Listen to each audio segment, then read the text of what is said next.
Hello everyone, my name is Yara and today I'm going to be doing an announcement for the Middle Grade Magic Readathon Round 2. This is a readathon that will be taking place between August 1st and August 16th, so just a little bit over 2 weeks. And it's going to be centered around reading middle grade stories.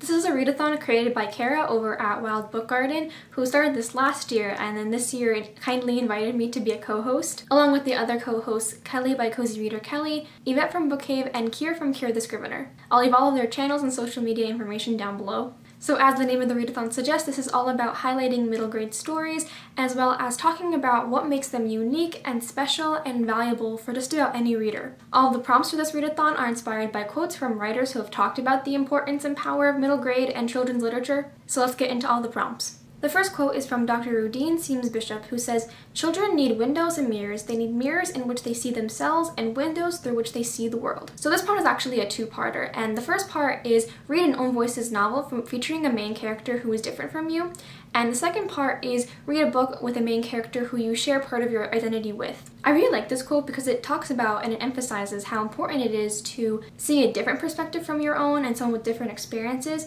but also how important it is for children to just see themselves. And not even just children, it's important for everyone to see themselves at that age with those experiences that are unique to them. The next quote is from C.S. Lewis.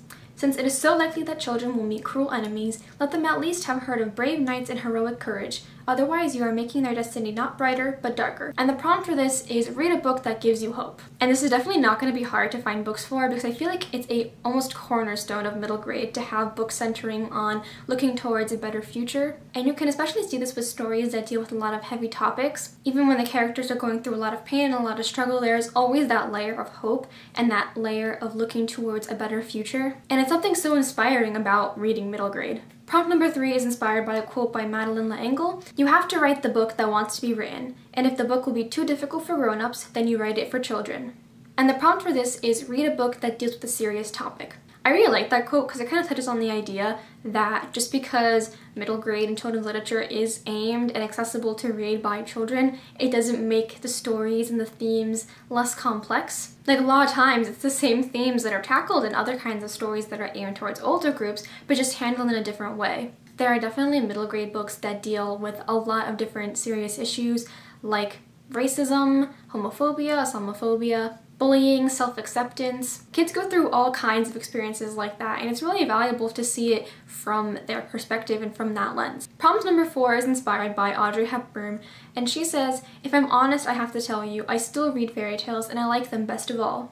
And the prompt for this accordingly is read a story time book, and that can be a fairy tale, folk tale, picture book, etc. So obviously we have the classic Grimm's fairy tales and Hans Christian Andersen and all that.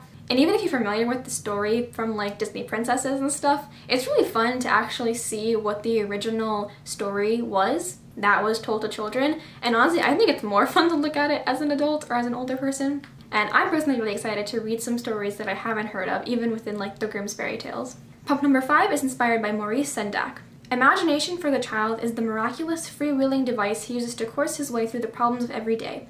It is through fantasy that children achieve catharsis." And the prompt is read a book that you would consider imaginative or fantastical. Another really common trope for middle grade is having these really whimsical stories, because imagination is such a big part of childhood.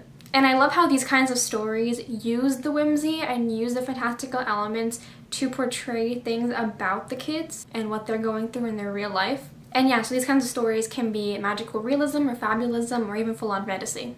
The last prompt is inspired by Jacqueline Woodson. "If someone had taken that book out of my hand and said, 'You're too old for this,' maybe I'd never have believed that someone who looked like me could be in the pages of the book, that someone who looked like me had a story." And the prompt for this is read a book by a marginalized author that you think will bring you joy. That quote is definitely something I resonate with, and I think a lot of older generations resonate with if they have an identity that they never saw represented in the media they consumed as a kid. And even though publishing still has a long way to go, there are definitely way more voices and more stories that people can hear and see themselves in. And the reason we specified reading a book that you think will bring you joy is because a lot of times books by marginalized authors and just marginalized stories in general have a lot to do with the pain, the struggle, and the trauma that oftentimes comes with that identity. And those stories are 100% valid and need to be told, but also it's really important that kids get to see themselves having fun, that they can see themselves in an adventure, being the hero, and getting to see how they aren't just their negative experiences. And beyond the quotes that inspired the prompts, we also have 2 quotes from Maya Angelou that represent the overall theme of this round of the readathon. We all should know that diversity makes for a rich tapestry, and we must understand that all the threads of the tapestry are equal in value no matter what their color. And it is time for parents to teach young people early on that in diversity there is beauty and there is strength.